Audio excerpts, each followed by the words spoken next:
Welcome to the 7th and final webinar in the NAW series, How Technology Will Transform Wholesale Distribution. Today's topic is strategic change during disruption, an industry response to get smarter, faster, and stronger. My name is Ian Heller with Distribution Strategy Group, and I'll be your co-host today along with my business partner, Jonathan Bine.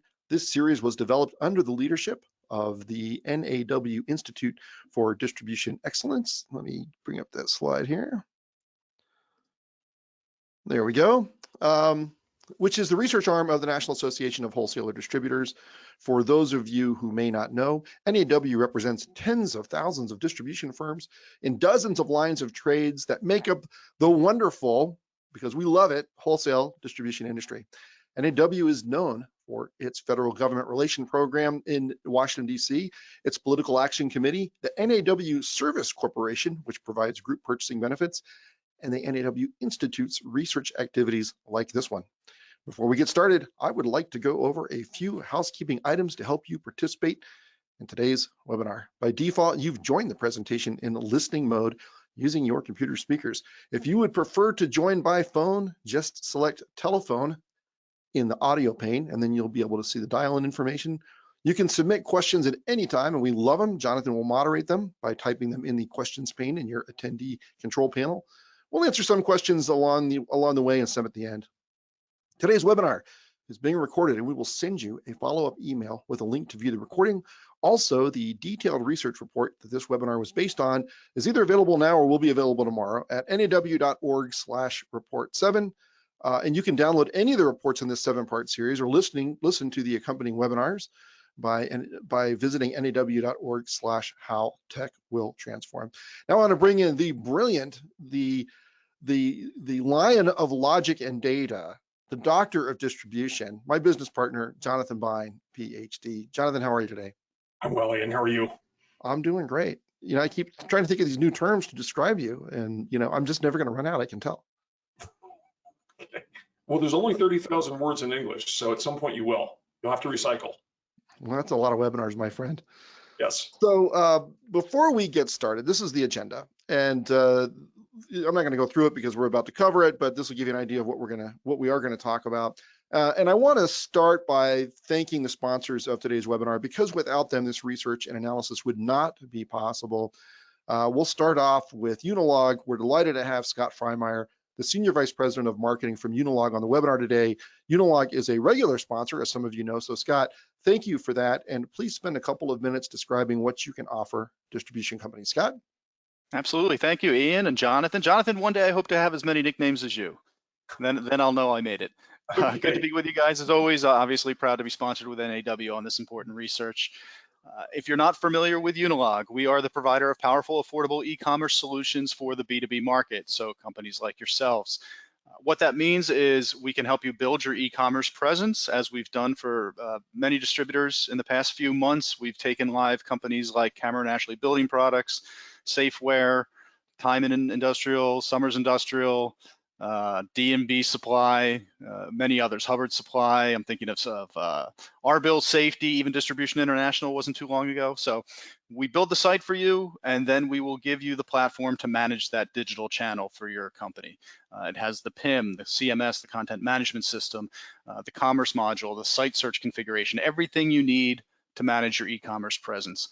If you've been on these webinars before, you know my spiel. I do choose those words, powerful and affordable, very carefully, because I think they're not mutually exclusive, and that's been our goal from day one, to give you a powerful, affordable e-commerce solution with leading B2B capabilities. In fact, on the next slide, Ian, our audience will see that we've been covered in research by analysts.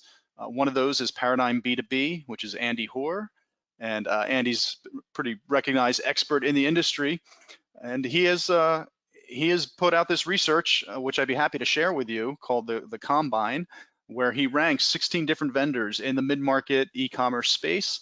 And Unilog, I'm happy to say, came out on top with the most gold medals. I think if you kind of did the medal count, you know, we're right up there, or near the top of the on top of the overall medal count. So we're proud of that. And yes, I would be happy to share that research with you if you'd like. On the next slide is my contact information. I'd invite you to reach out. My personal or my work email is there, scott.freimeyer@unilogcorp.com. If you just go ahead and ping me at some point after this webinar, during the webinar, And I will send you that Paradigm B2B Combine report so you can get a look at the vendor landscape in e-commerce. And I have some other documents I could share with you that I think would be helpful for your business. So enjoy the show today. Thank you guys for the time. Yeah, Scott, and really, if you're considering a new website or platform of any kind, Unilog has to be on your consideration set. And you know, we just see you guys all over the place, and you have a lot of momentum. So absolutely, please consider Unilog if you're in the market. And if you're in the market for pricing, you should consider our next vendor. I'd like to welcome Valerie Howard, the Solutions Strategy Director at Pros. Valerie, thank you so much for your support of the NAW and this project. And please take a couple of minutes to tell us about Pros and what you offer wholesale distributors. Yeah, absolutely. Well, thank you, Ian and Jonathan. We're really excited to be sponsoring today's event. We know that wholesale distributors have been facing significant disruption, and what it takes is optimizing pricing and those offers across all the channels you go to market to be successful. So you can see here that Pros is helping distributors like you to deliver on delivering that engaging and effective omni-channel buying experience. We've helped many distributors across multiple industries, right? Across automotive, across materials, building products, medical products, technology, food and chemical spaces. So you can see over the last 35 years, we've really honed our expertise in optimizing prices and those offers. So if you take a look at, sort of the e-commerce experience that Scott just spoke to, what we help to do is deliver that science behind those experiences that helps you to present the best sort of pricing and offers that meet the needs of your clients from a personalized point of view. So if you don't mind advancing to the next slide, Ian, just kind of honing in on what does that mean really in what we're delivering to our customers for optimizing offers and pricing for that experience.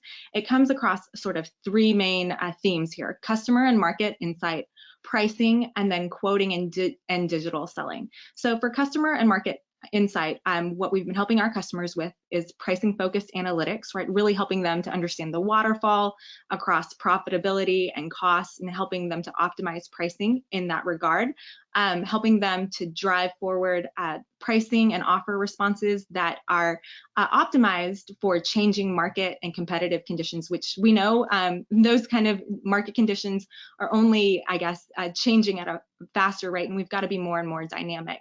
And then we're helping to guide sales to cross-sell and upsell opportunities. And that may happen through perhaps, the guidance to your sales teams, or also perhaps guidance to your customers on what they might also like in addition to what's already perhaps on their quote order as well. And then, what you spoke to, Ian, that we really believe is, such a great lever for helping you to recover revenue is pricing, really helping you to optimize pricing and recover revenue leakage by getting the right price quickly, either to sales or through that e-commerce experience.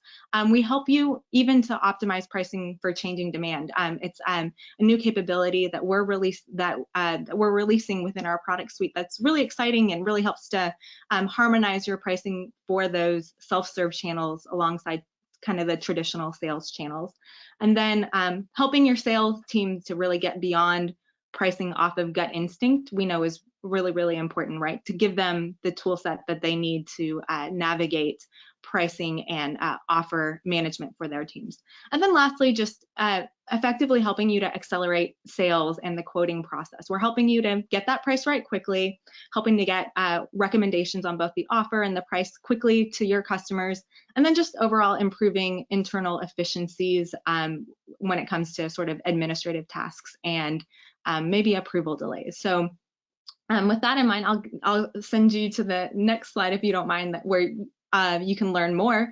Simply at pros.com/distribution, you'll see a lot of detail on our case studies and just the solutions that we can offer to help you through these times of disruption that I know Ian and Jonathan are going to help walk us through the research, and I'm really excited to see today. So thank you for allowing us to sponsor and be a part of this. Thanks, Valerie. Yeah, and as you can see with Pros, profitability is more than just pricing, and it's about better processes and matching the right offer to the right customer. So, just like with e-commerce, if you're going to talk to Unilog, as I said, if you're thinking about a way to bring in a technology solution to improve your profitability, you've got to put Pros in your consideration set. So thanks very much, Valerie. We're delighted to have you as a sponsor. Thank you, Ian. Okay, so we're going to go back in time to 2002 to a war game called the Millennium Challenge because it's got lessons. It's chock full of lessons for distributors. And this war game was between the blue team, which was the U.S. military, and they came in with 19 naval vessels, including an aircraft carrier and thousands of troops and 1,300 aircraft. But they also wanted to check the way that they could integrate state-of-the-art technology, satellite communications, et cetera, to see if they could just preemptively wipe out an opponent. And they were facing the red team, which was a rogue Middle Eastern dictator. This guy named General Paul Van Riper, who doesn't look much like a rogue dictator. He actually was a retired Marine Corps general with 47 years in the military. He had 130 planes. He had some old-fashioned cruise missiles. He had a small Navy, mostly 32 gunboats. And this was supposed to be over very, very quickly. There were 13,500 real participants. It was a $250 million budget. And then there were, tens of thousands of virtual participants. So sometimes when a missile launched, it was a real launch. Sometimes it launched inside of a computer, but they could assess damage and keep score. And this battle was completely one-sided. It was over in 10 minutes because Paul Van Riper wiped out the entire United States military, including all 19 ships, including the aircraft carrier. It was a humiliating defeat. Fortunately, it was virtual. Nobody really died or no ships really got sunk or damaged, but it was a humiliating defeat. So they refloated the ships and they attacked him again and he beat them again. And they kept changing the rules finally until he quit halfway through the exercise. But his strategy was don't fight on your opponent's terms. So they actually started the exercise by the US Navy coming in and demanding surrender with 8-point terms. And he did the opposite. He struck first. And he swarmed his opponents. So basically he calculated how many cruise missiles they could defend against at one time, and then he launched more than that. So even though they were low tech, he swarmed his opponent, but he also used a lot of old resources and tactics in new ways. For example, the US military thought they would be able to blind him by destroying his communications infrastructure before the battle started, but he was ready for that, and he actually switched to World War II tactics, light signals and motorcycle couriers, and he actually disguised general orders to his troops as prayers from his mosques, right? And so they did not blind him, they just thought they did, and it was a rout on a couple of occasions. It's sort of a famous example. Malcolm Gladwell's written about it, and there's a book about it as well. It's pretty interesting. But there's some real important lessons here for distributors, and we're going to talk about that throughout this piece and kind of wrap up by saying, well, how can we Van Riper our overwhelming adversary as distributors? But the first thing you have to do is recognize the threat, and you have to be careful because there's a lot of nonsense out there, right? Many people think if you're just customer centric enough, then you're not going to be threatened by disruptors, and that's just patently not true. If somebody comes out with a better business model, you're sunk, so to speak, even if you're very customer centric. This is a nonsensical meme that was going around on LinkedIn. Netflix didn't kill Blockbuster, ridiculous late fees did. That's just not true. Blockbuster killed late fees in 2005. What killed them was people were going to stop renting movies on any medium, they were going to stream them, right? And as you go through these, they're just not true. So this little takeaway box at the bottom of the graphic, being non-customer centric is the biggest threat to any business. Well, that's only true if someone hasn't come up with a better mousetrap that outmodes, makes obsolete your business model. So you have to be aware not just of being customer centric, but understand how other companies are fundamentally adding value to customers, and if they've come up with something that customers are just going to prefer. So another example is Nokia. So Nokia recruited Stephen Elop from Microsoft in 2011. And this is when smartphones were really gaining steam. And he wrote what was called the Burning Platform memo that made its way into the public, even though he didn't intend it to. And he said the truly perplexing aspect is that we're not even fighting with the right weapons.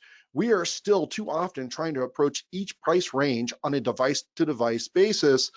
Our competitors aren't taking our market share with devices, they're taking our market share with an entire ecosystem. He's referring to Android and Apple iOS. So he clearly saw the problem, and this is 9 years ago now, so he was all over it. And they were the largest device maker in the world at the time, handset maker in the world, so he did a very logical thing. He partnered with the largest software company in the world, which was Microsoft. And unfortunately, it didn't work out so well. The green line were the historical Nokia phones. And of course, as they moved off that platform, the sales collapsed. If you look at the black line at the bottom of the page, that's actually the Windows phone. And right here in 2011, right here is where Nokia developed their partnership with Windows because Windows was going to be this third platform, right? They were going to have, it was going to be Android, iOS, and Windows. It didn't work. In 2014, Microsoft actually bought Nokia's device business for $7.2 billion. 14 months later, they wrote it off for $7.6 billion. That's a $400 million blunder. Actually, it's a $7.6 million blunder, right? And because they didn't sell it. And Microsoft exited the phones business in 2017. You got out of it entirely. So, it's interesting because I don't really criticize ELOP that much because it was a natural, logical, strategic decision. It just didn't work. And that happens in technology sometimes, right, Jonathan? Absolutely. I mean, he was correct to bet on this type of a move. He just bet on the wrong horse. Yeah, but it was a logical bet. I mean, it's hard to criticize them, Absolutely. I mean, strategy is hard. Sometimes you do the exact, what seems like the obvious thing and it doesn't work. Okay, this is the Staples story, which we've told before, but I just picked 2003 as a starting date. 2003 to 2011, the company grew from 13 billion to 24 billion. Profits peaked at almost $1 billion in 2011, and there was a great recession in here. This was a terrible time in the country economically.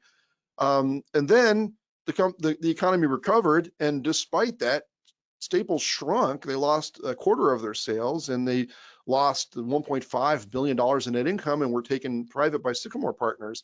And this is a very, very well managed company. I mean, and by the way, at this time they were winning all kinds of customer service awards. And if you download the paper, I've got excerpts from their 10-Ks at the time talking about their customer focus and how great their stores were and how helpful their employees were, and their JD Power and Associates awards. But none of it mattered because there was a new business model in town. And over this period of time, Amazon grew 180% from 2011 to 2016, from 48 billion to 136 billion. And by the way, Staples tried to take over Office Depot with the rationale that Amazon was crowding their market and growing. And they're trying to do it again now, by the way. And I would assume they'll advertise the same rationale or justification. But it just didn't work because people stopped going to retail stores to buy this stuff. And they wanted the endless assortment. They wanted to not only buy their office supplies, but they wanted to buy their janitorial supplies and their maintenance products and everything else from one place. And that's what platforms provide. Okay, so, with General Van Riper, he recognized the threat and responded correctly. At Nokia, he recognized the threat and responded incorrectly. And Staples underestimated the threat. And they obviously viewed Amazon as a threat, but I don't think they saw them as a business model substitution. And arguably, they responded too slowly and stayed too invested in bricks and mortar at a time when their business was going online. So when we started this series way back in June, Jonathan, it's hard to believe that's 7 months ago now.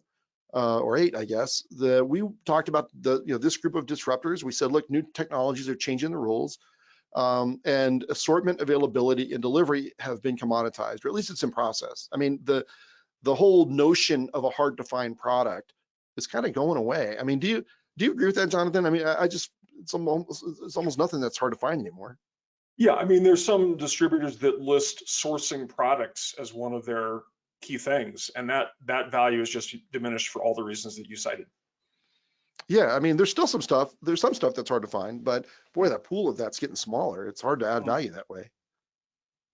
And so our premise at the time was distributors must become technology leaders. They must develop and implement a services strategy, and they must develop and implement a marketplace strategy, and they've got to add value in untraditional ways.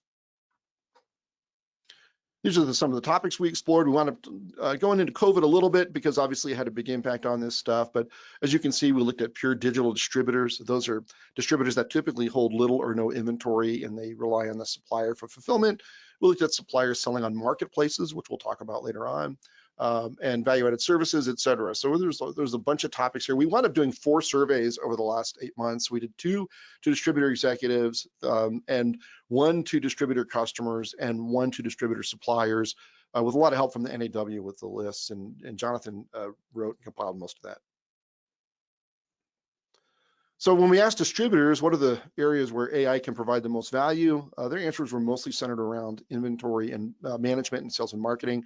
And, I think AI can certainly help with inventory because it can consider an infinite number of variables and identify correlations over time that a human couldn't. Sales and marketing, certainly in terms of formulating offers. And, we work with Proton AI, which is an AI company that does suggested selling that's very effective. And, I think in operations, there are some AI technologies that can spot whether or not someone's using safety gear in the warehouse. So there's a whole range of opportunities, but I would tend to agree that, inventory management and sales and marketing are good places to start. Yeah, and I think also if you look at the rest of the stack, the way it stacks down makes sense as well, right? Yeah. It's really, really big companies like General Motors that are using AI for human. Oh, you just blinked out, Jonathan. I don't know if you, I can't hear you. Sorry, my friend. I'll take it away, see if you can get that fixed. I'm not sure. It wasn't me, I promise. Okay. When we asked customers about the importance of item recognition or voice ordering in the next 5 years, see, these are distributor customers, they thought item recognition was much more important than voice ordering. Now, voice ordering, as Jonathan likes to point out, still has some early adopter status, but they see item recognition as important now. And it's built into your smartphone. You can try it out. If you haven't tried out the Amazon app for voice and item recognition, you should. It's really impressive how well they do it.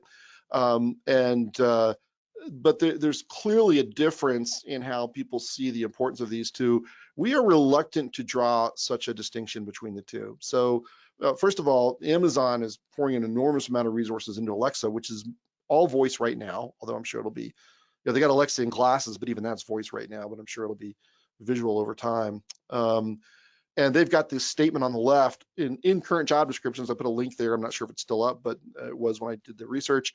Our vision is that Alexa will be the world's most knowledgeable product expert who knows you in a store that sells everything, always available with superhuman knowledge of every product ever made. That's going to make it a lot harder to differentiate on technical support, at least for simple stuff. I mean, it's going to be a long time before Alexa can do blueprint takeoffs or do bid submittals, but it's not forever.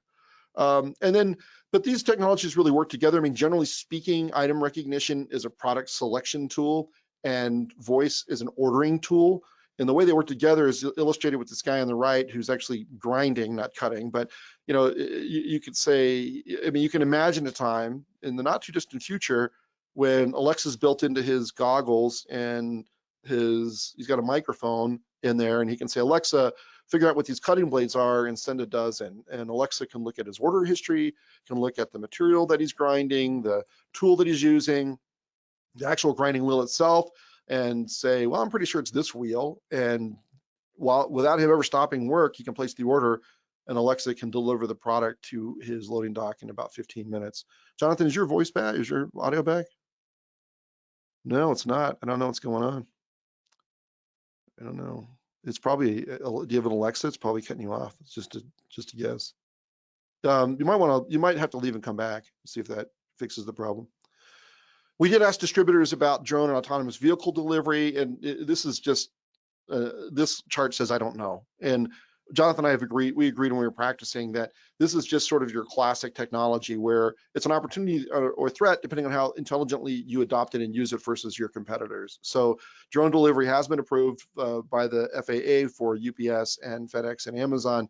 And so it is coming, and there are autonomous vehicles doing deliveries across the country now, like on the sidewalks of Washington, D.C. for groceries and stuff. So this stuff is real. It's not way off in the future anymore. We also asked manufacturers, how is their revenue by channel going to shift today, or how, in 5 years versus today? So if you look at the columns on the left, this is pretty scary because manufacturers say that today they get 60% of their revenue through traditional distributors. These are manufacturers who sell through distribution, of course. But that's a bigger portion of distributor sales, right? Because the distributors are, from most of their business, they're buying from manufacturers and selling. Manufacturers have other channels they sell through. So this is probably, 80% of a distributor's revenue is coming through manufacturers supplying them with products. And in 5 years, they anticipate that 600 basis points of that, 6%, is going to go to marketplaces like Amazon Business. And they are predicting that overall it's going to be a 15-point decline in the amount of the revenue they get from traditional distributors. and they're going to go to marketplaces. And if you look in the top right, you'll see there's a pie chart about the percentage of manufacturers that we checked that are selling directly on Amazon and Amazon Business. So what we did is we looked at 40 manufacturers that commonly sell through distribution, primarily sell through distribution, and then we just checked to see if they had stores on Amazon/Amazon Business. I checked both, but it was the same number. And 30 out of 40 had their own store on Amazon/Amazon Business. So, Jonathan, I think you're back now. Yeah, can you hear me? Yep, sure can. Yeah, so I think one of the interesting things about this particular slide, we've done some additional research in part of what we're doing, and it directionally was very, very much the same, which is, hey, there's a big chunk of revenue that's currently going through distribution that's going to be going through these alternative channels in the next 4 to 5 years. And so I think the big takeaway is for your business, for the sector that you're in, how quickly might manufacturers be moving to these alternate channels? Some of them, where there's high value add, there's going to be still going through distribution. But things that have less value add that fit into the common carrier, MRO, there's a good chance those are going to be going through these alternative channels for those. So the homework for you is to figure out what this means for your business and what kind of a pace it's on or schedule. Yeah, probably have some dialogue with your manufacturers. It's interesting because I remember around 2000, John, well, you weren't in the industry then, but you've heard about everyone talking about disintermediation, right? And how distributors are going away. This is not disintermediation. They're still a distributor. The distributor is Amazon or Amazon Business, right? They're substituting for the traditional distributor for these SKUs in these situations. So the low complexity products sales, right? Which is a pretty high margin part of the business for most distributors and much lower service costs in many ways if it's just a transaction. But what they're doing is they're taking the traditional distributor out and they're splitting the activities and the profits that the traditional distributor had. So the manufacturer typically is handling fulfillment. Amazon's doing the demand generation and managing the transaction. And so they are taking on those functions of a traditional distributor and then splitting the profits between them. And if you think about it, if the distributor is in the mix, you're just adding another layer. You've got manufacturer, traditional distributor, Amazon Business or Amazon, and the customer. And that's not where manufacturers see this going. They see this being 3 tiers, not 4. And, Right. You said that just got verified. I haven't looked at it. We just did some more research that you just got back, right? Yes. By the way, note to self, when you say the word ALEXA, it's apparently triggering somebody else's ALEXA who's listening on the show. We just got a note about that. That's funny. Okay. We could start ordering stuff for whoever that is. Pretty much. So B2B Online did a survey last year, actually 2019, I guess, and they asked manufacturers about their channel plans, and 50% of them plan to launch their own marketplaces. Now, they'd have to band together, right? But we are aware of some of these marketplaces coming together that are manufacturer sponsored. 43% intend to sell on other marketplaces, and 40% plan to sell direct to end customers, even with the risk of channel conflict, because they want to get close to the customers. Our experience, they want to be able to manage the brand. They feel like they're not getting end user data. But those old walls between distribution and manufacturing are eroding. And we see this consistently when we talk to manufacturers, Jonathan. Absolutely. Absolutely. So COVID impacts. So the chart on the left, top left, this is a combination of data. The red bar is from Amazon's quarterly reports, their 10Qs. The blue bar is from the US Census Bureau, who tracks wholesaler data as at an aggregate, so the entire wholesale channel.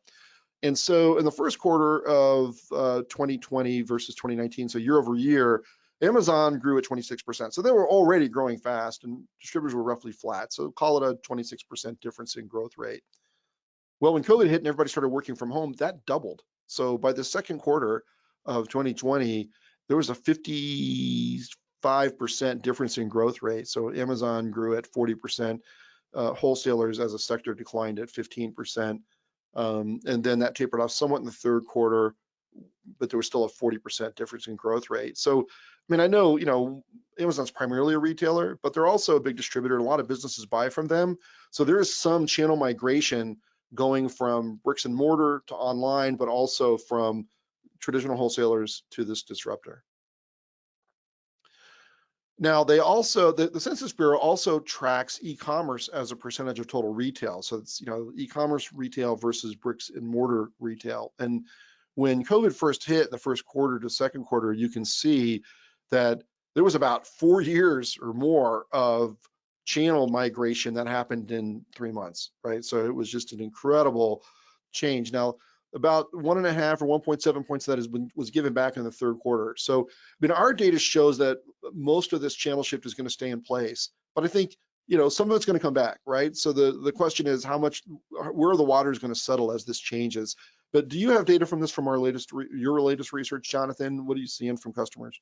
Yeah, one of the really astounding things, and we were talking about it with Scott before the call, is just how much additional adoption there has been of e-commerce by distributors. Yeah. I mean, I'm not talking like 3% compounded growth. I'm talking like 20, 30% over a few years. And this last year just took off. So what that means is gobs of distributors now can take an e-commerce transaction. So we'll be talking about that, by the way, in a webcast next week on state of distributor e-commerce. But there's a lot more people that have it now is the bottom line. Yeah. And as you think back to your general of all the people banding together, well, those people who have taken the step are in a position to start to do things together. Yeah, right. It's not going to go all the way back. I mean, a lot of people have set up accounts and learned how to buy online, and they're going to continue to do that, right. Even if they were resistant for a long period of time. And there's a generational effect still at work too. When we surveyed distributors about their services, no surprise, order notifications and customer training. Well, I would have thought training was first, but order notification. So this is, we got your order, we shipped your order, we delivered your order. It's great to see that out there. It's pretty easy. It should be done. It helps you gather email addresses from your customers, which is great. We would recommend that you use that as a means of adding value as well. So you can survey customers about their satisfaction. I don't think this is an appropriate channel for NPS because the sample's not random, but I think it's a good way to ask customer satisfaction questions. It's also a good way to communicate offers if you have something important coming up. But people view those as value added. They tend not to unsubscribe from them. They want them. So I would leverage them. A lot of customer training going on. On the other hand, the advanced digital stuff, and we had definitions for this. If you read the white paper that accompanies this, you'll see the definitions. The advanced digital stuff like e-procurement, et cetera, is the least offered. So it's interesting that it was, this sample was bookended by simple digital stuff as the most common and advanced digital stuff as the least common. And I would say, you need to move that advanced digital stuff more towards the more common stuff. But there was a whole webinar about services. So make sure you go back in the archive for this series and you can see all of our research about this because it was pretty extensive. We did ask about how important distributors thought value-added services were, and this was such a paradox because if you look at the top left corner, so between very important and extremely important, you have 70% said that value-added services are an important competitive advantage. But then when you ask them, how do you market it, and you look on the right, it's like, well, 35% have little to no information on the website and 21% have it scattered around the website. So there's really no effort to coordinate the communication around these, which probably means you haven't thought through the value propositions and written them down very well. And then we ask if your Salesforce earns commissions in the bottom left on value-added services revenue in addition to product sales. It was largely no. I think that's because a lot of people don't charge for value-added services. And we also ask things like, do you have a general manager or a person responsible for value-added services? Mostly no. Do you have a separate P&L for value-added services? Mostly no. And so I think the importance that distributors place on value-added services is not well reflected in how they manage them. And that's an area of opportunity for distributors. So this is pretty important. So marketplaces don't like value-added services, right? They want to just do transactions, and they want to do transactions with third parties doing the fulfillment, which is why the marketplace revenue, the third-party revenue from Amazon, and this is in Jeff Bezos' letter a couple of years ago in his annual report, went from 0 to 58% of their revenue in the last 10 or 12 years, whatever it is, something like that. Numbers are close. And that's because of the way that these marketplaces generate profits. So if you look on the right, once Amazon builds that platform, it's pretty much operating on fixed costs when it comes to third-party sellers. So every distributor on this call could add all of your SKUs to Amazon over the next couple of months. And there's a one-time cost for them to work with you to set them up, but then there's zero incremental cost after that to get those sales. So, they're going to rely on you to use your working capital to make the products available in your warehouse that you paid for with your forklift that you paid for. So there's your working capital and capital investments. And then you're going to be doing the picking and the packing and the shipping of those products on behalf of Amazon, which is the rest of the variable, which is all the variable costs, which means that it doesn't cost them anything to scale up their sales if you're a third-party seller. Now, that's pretty scary because that means they get increasingly profitable over time. It also means they don't want to do things that add variable costs to the equation.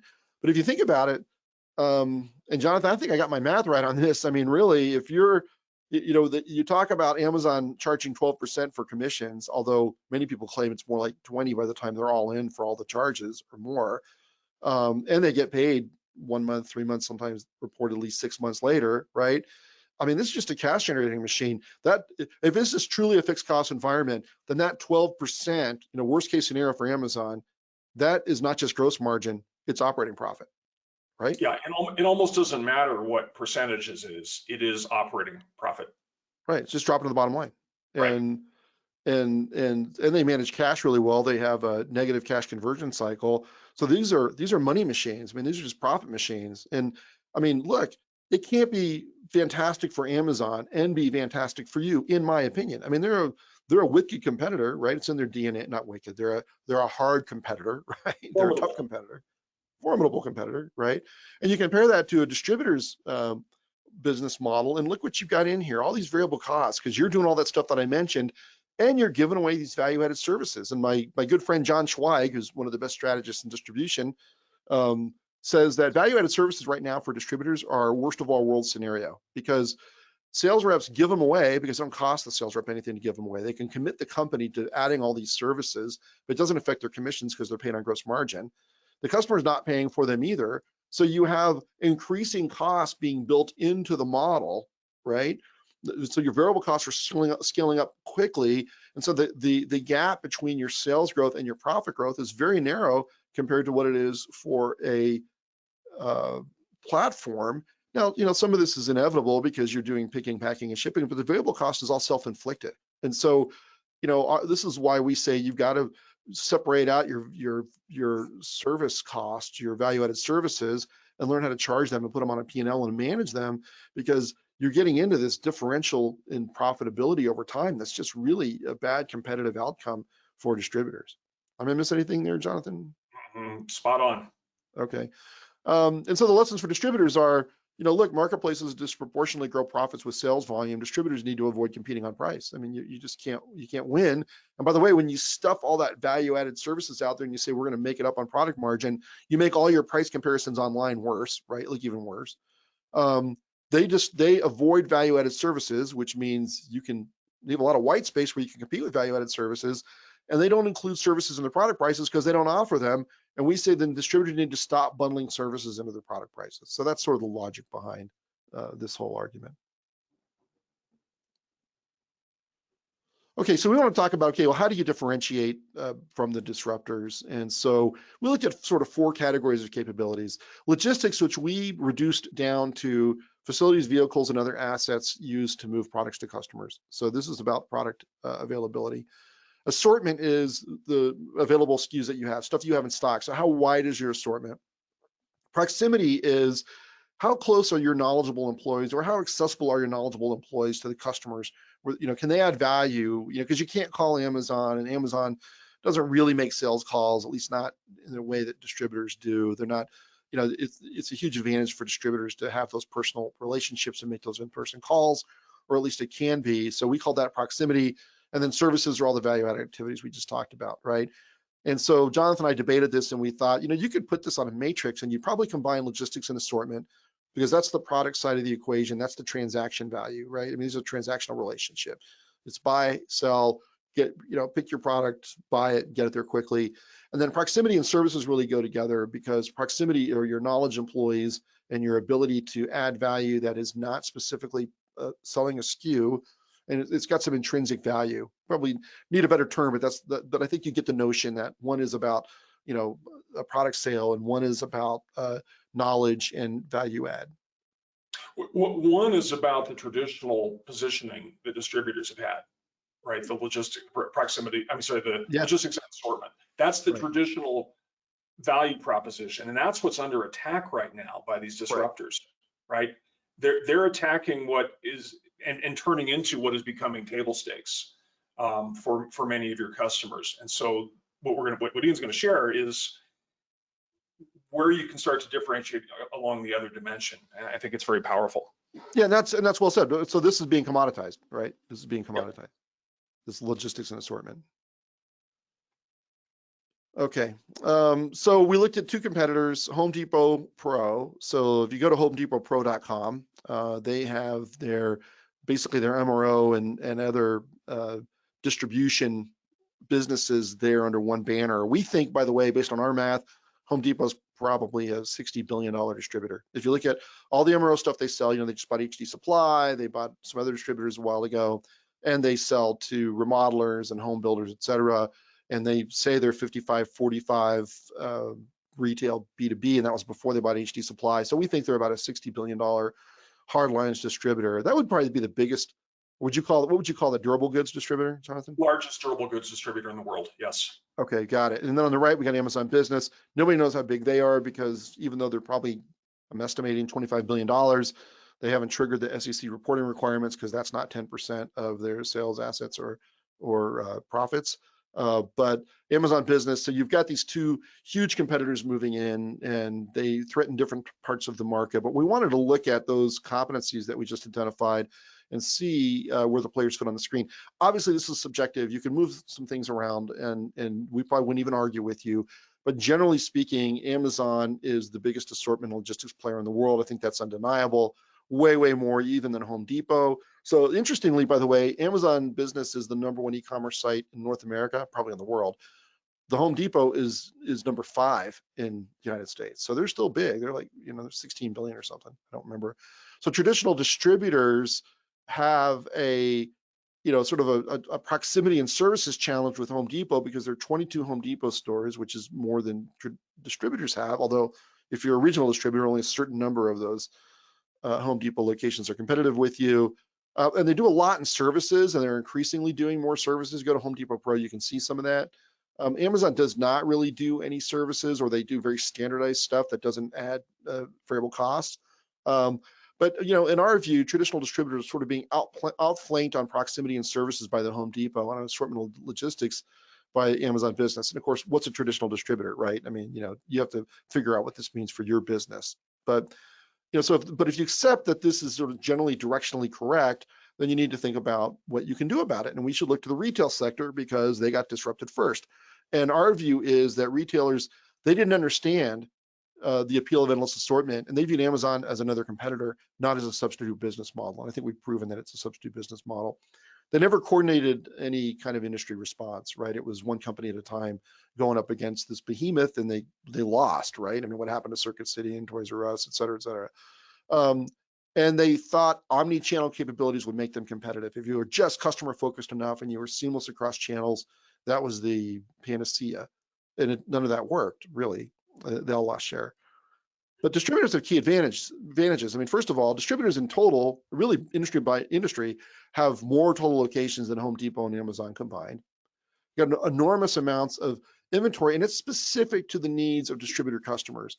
I mean, Amazon's got some of that, Home Depot's got some of that, but no one's got the exact stuff that business customers need like distributors do, because it's more industrial, commercial grade stuff. And it's sometimes in different lot sizes. It's 50-gallon drums instead of 5-gallon pails, that kind of stuff.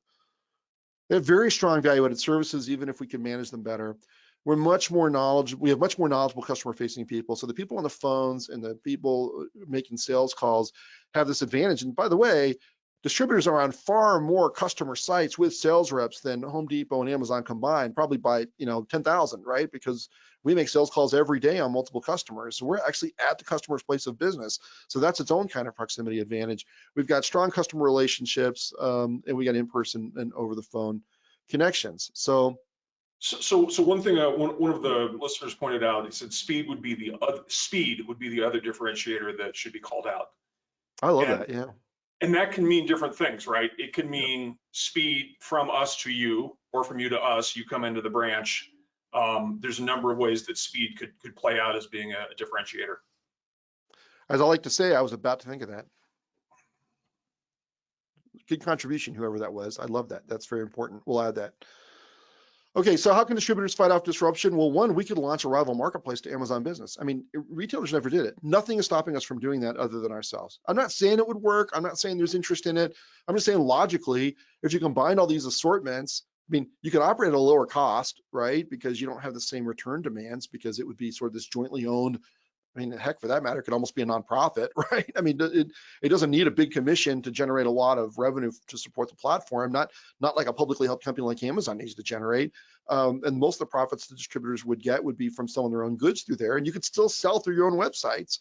But for customers who really are addicted to endless assortment, I mean, you'd have a solution with better products and a better price in many cases. I think also you could transform the outside sales function to a highly value-added role where they're truly consultative sellers. And you just had a great example about this, Jonathan, right? Absolutely, yeah. In a sector that would seem to be as commoditized as any, right? So go on. Who was the? You don't So need. I was talking to I think very capable Jansan distributor, and he was talking about how they add value in the face of commoditization, in the face of disruption. He's talking about one of his reps that calls only on long-term care facilities.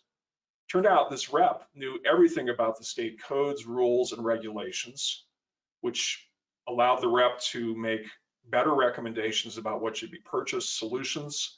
The rep, for example, if there's an outbreak of MRSA, which is a real thing, an infection in one of these long-term care settings, he was able to make recommendations like that. So it is possible, even in the most commoditized sectors, to bring value through expertise. Yeah, and that person became an essential business advisor to that customer. And I mean, I've been with sales reps who go around, they look at the ladder tags and they say, oh, the label's on this ladder is not legible. You need to replace it or OSHA will fine you, right? Or I mean, or they can go in and make recommendations about, managing bins or doing better lighting. I talked to an account manager just last week who went in and saved a customer a fortune by relamping and providing better light at lower cost, for various, so those things are out there, but I don't know of many distributors that have a coordinated plan, a strategic initiative that says, here's how we're going to make our account managers as value added as possible, or able to deliver as much value as possible. Yeah, I think that's part of the sales transformation that some distributors are going to need to make. We've spoken about this idea that the milk run is really not a thing. I mean, and at the same time, distributors are going to need to transform sales forces to add more value in just the ways we've been discussing. Yeah, I mean, you know how I feel. I don't think sales reps who just deliver donuts were ever very successful anyway. Right. But I think that's one end of the spectrum. The other end is how much am I coordinating to make sure that they can deliver as much value as possible. It's truly consultative selling. And then I think, you need to develop value-added services into a powerful differentiator so that you're doing things that those marketplaces are not, but you're making it financially viable to continue to add more value over time. Yeah, I mean, another way to put it is sometimes we hear the joke that when you call a really large distributor, they answer the phone and they say, what part number? Yeah. Right? This is the opposite of what part number. And this is where distributors that have expertise and knowledge, and they can go beyond what part number. They can help you figure out what part and how to use it. Yeah, actually, I'm glad you said that because I need to change the slide so it says transform the sales function, not just the outside sales function. It should be inbound calls. You could do the same thing there. That's a great catch. Thank you for that. And then finally, implement a state-of-the-art tech stack. And this doesn't mean you're going to differentiate on technology, but one of the beautiful things about competing with Amazon is they have a lot of enemies. And there are a lot of software companies who are disadvantaged by Amazon aggregating all this revenue.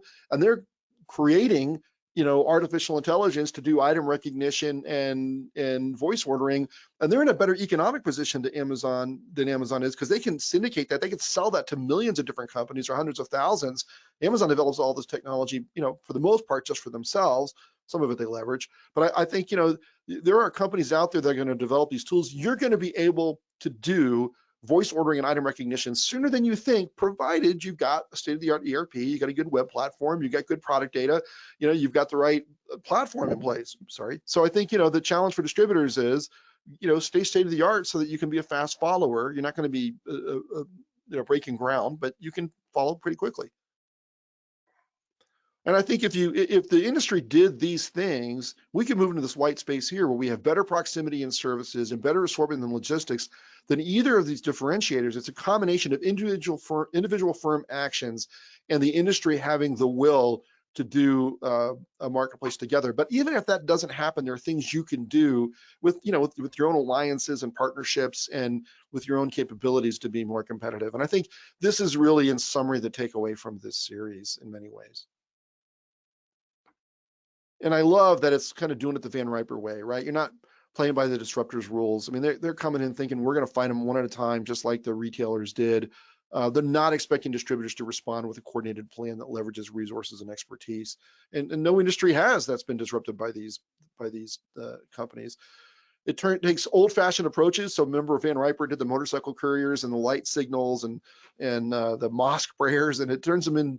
He turned them into powerful differentiators. We can do the same with our phone calls and our sales calls. We can attack first, as in Van Riper's language, preempt the preemptors. Let's get after it. I mean, I've never thought of distribution as a backwards industry, and I know people laugh at that sometimes, but I've run into some fantastic leaders and companies in distribution. We can do it. We just need to have a plan and then go execute it, which is something distributors are very good at. And then we can follow the Van Riper way. He swarmed his larger opponents with more missiles than they can handle. We can swarm them with more inventory and locations and salespeople and assortment than they can handle. I mean, we can do this. The industry just has to agree or have enough players agree to go do it to make it work. And so, how much time we have left? But I will hand it over. Do we have any questions, Jonathan? We do. We have a question. What are the first moves a mid-market distributor should be making, given all that you've shared?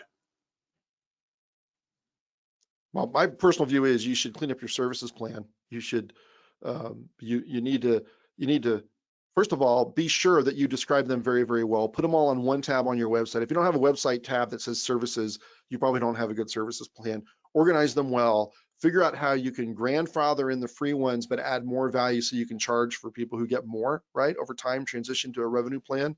I think you need to invest in the best technology you can afford and prepare for these new technologies, because when AI comes, you're going to need a platform to bundle it into. I think you need to have extensive research, training anyway, to figure out exactly how you're going to add value with your inside and outside salespeople.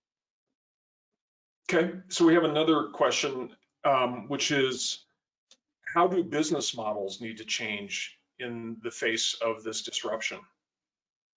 It's kind of a broad question, so I'm not sure all out there, but I think it's, don't just be a product seller. That's an old business model. You need to be a value delivery company, which means doing things that other business models don't do, like value-added services. And I think you need to have some kind of marketplace strategy. Even if you don't do it, even if the industry doesn't do one, you need a marketplace strategy. And I don't think you should be a third-party seller. I think that's just tipping off your signals to your communications. I mean, these companies do not have your best interests in heart, nor are they supposed to. They're supposed to have their own best interests in heart. And they're going to learn from your sales patterns and go direct over time and I think there's already evidence that that's happening. That's my prediction. I think being a third-party seller that's a planning horizon problem where distributors think 1 quarter at a time and Amazon thinks on a 10-year basis, and that's a problem. Beautiful.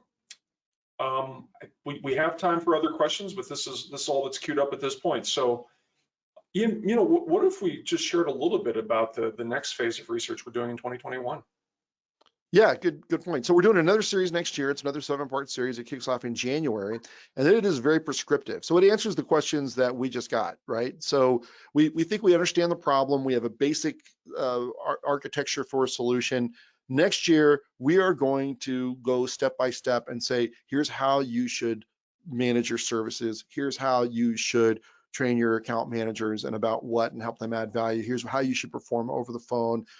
Here's what your marketplace strategy should be. You know, I mean, look, when I say we're going to do it with input from industry experts. This is, you know, everything we've learned has come from talking to distribution executives. We're not making this stuff up.